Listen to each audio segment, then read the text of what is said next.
IndaPoint Technologies podcast.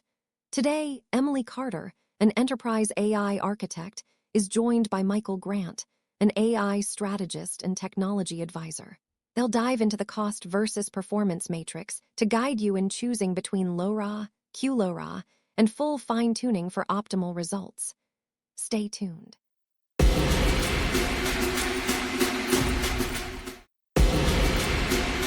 Welcome to today's episode, everyone. We're diving into the nuanced world of fine-tuning strategies. Michael, I'm really looking forward to your insights on balancing cost and performance when choosing between LoRA, QLoRA, and full fine-tuning.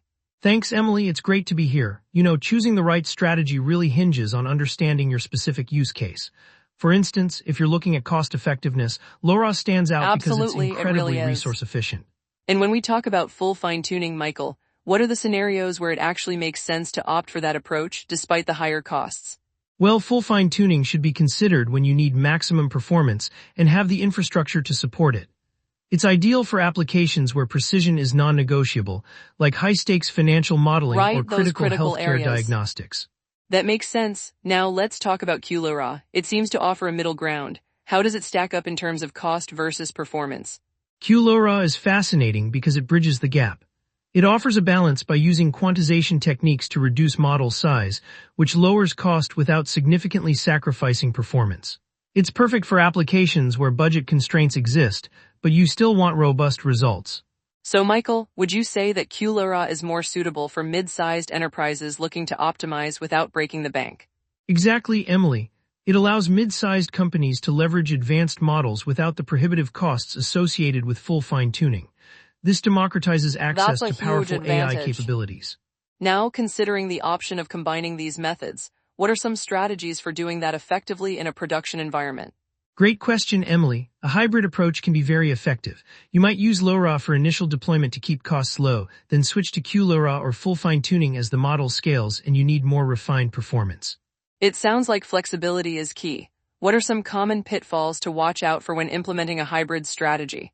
The biggest pitfall is not adequately planning the transition phases.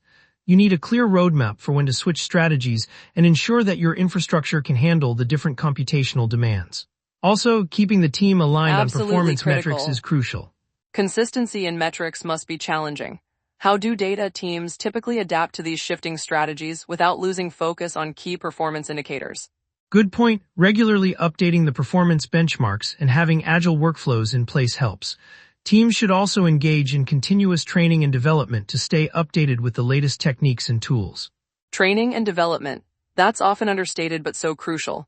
Speaking of which, how do you see the future of these fine-tuning strategies evolving with advancements in AI technology? We're likely to see more automated solutions that integrate these strategies seamlessly. AI models will probably become more adaptive, allowing for real-time tuning adjustments based on usage patterns and environmental changes. That sounds transformative. With that in mind, do you foresee any new challenges that teams might face as these technologies become more advanced? Certainly, Emily. As models become more complex, data privacy and security will be even more critical. Ensuring that these advanced models don't inadvertently expose sensitive data will be a major challenge.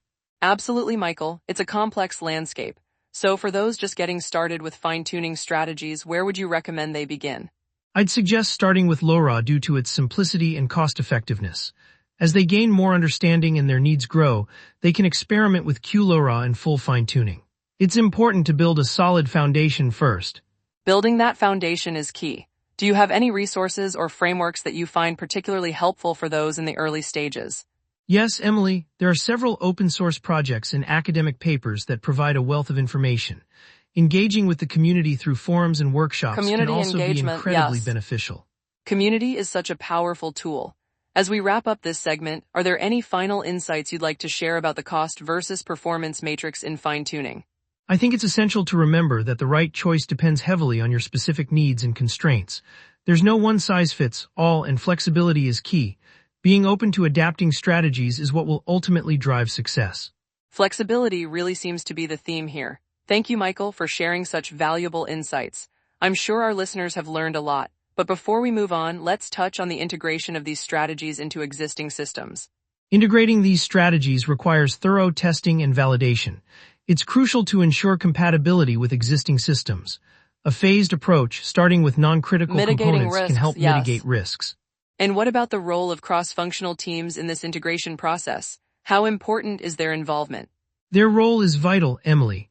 Cross-functional teams bring diverse perspectives and ensure that the integration aligns with business goals. They help bridge the gap between technical and operational requirements. Bridging that gap is crucial for success. As we continue this conversation, I'm curious about the evolving role of AI ethics in these strategies. How does it impact decision-making? AI ethics is becoming increasingly significant. Ensuring that models are fair, transparent, and accountable is challenging but necessary. It's a driving force in shaping how we choose It's a and real implement game fine-tuning changer. strategies. Michael, considering the ethical dimensions you mentioned, do you think they tilt the scales in favor of one fine-tuning strategy over another? Absolutely, Emily. For instance, full fine-tuning offers more control over the model's behavior, which can be crucial for ensuring ethical standards. However, it comes with Right, higher that makes computational sense. costs. And that's where LoRA and QLoRA come in, right? They provide a cost-effective alternative while still allowing some level of customization. Exactly, LoRA is particularly useful for applications where budget constraints are a concern. It allows for targeted adjustments without a full retraining. Performance-wise, though, how do they compare? Are there significant trade-offs? Generally, LoRA and QLoRA might not match the fine-grained control of full fine-tuning in complex tasks, but they excel in Speed is scenarios where definitely a quick deployment factor. is needed. So, in a production environment, would you recommend combining these strategies to balance cost and performance? Yes, combining can be very effective. You might use full fine-tuning for critical sections of the system and LoRA for less crucial areas to optimize resource usage.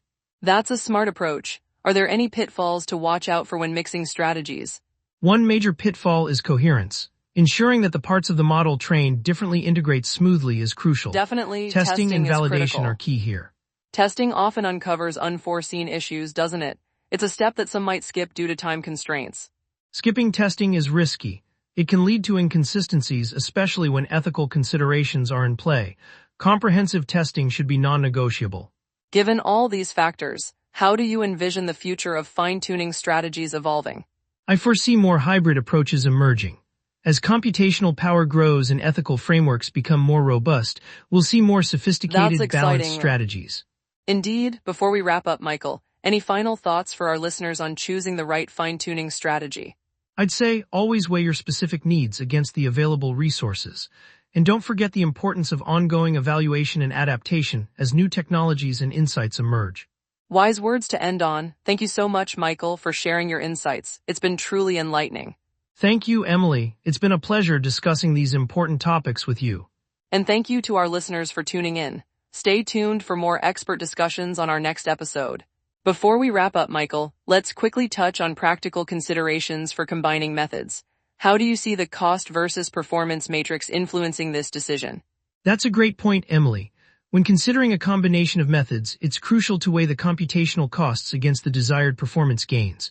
For instance, combining LoRA and QLoRA can be effective for models that require nuanced adjustments without a full-scale retraining. It allows for flexibility and resource efficiency. So, if I understand correctly, organizations should look at their specific use case requirements and resource availability when deciding on the strategy. Exactly, Emily. It's about finding that sweet spot where performance meets practicality. For high-stakes applications, the investment in full fine-tuning might be justified, while others could benefit from the lighter touch of LoRA or QLoRA. And in terms of production systems, how do we ensure that these strategies align with scalability and maintenance needs? Scalability is indeed a critical factor. LoRA and QLoRA provide an advantage here as they allow for modular changes that can be scaled with demand. Maintenance becomes more manageable with these methods since they focus on smaller, targeted updates rather than overhauling the entire model. That's reassuring. It seems like these strategies offer a lot of flexibility, which is crucial for adapting to evolving data and requirements. Absolutely, Emily.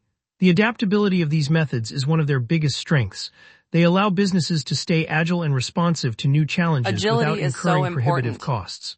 Well, Michael, thank you for sharing such valuable insights. This has been a comprehensive discussion on fine-tuning strategies. Any final thoughts before we conclude? Just to reiterate, Emily, the key is to align these strategies with your specific goals and resources. There's no one-size-fits-all solution, but with careful consideration, you can achieve optimal outcomes. Thank you, Michael, and thank you to our listeners for joining us today. We hope you've gained clarity on selecting the right fine-tuning strategy for your needs. Until next time.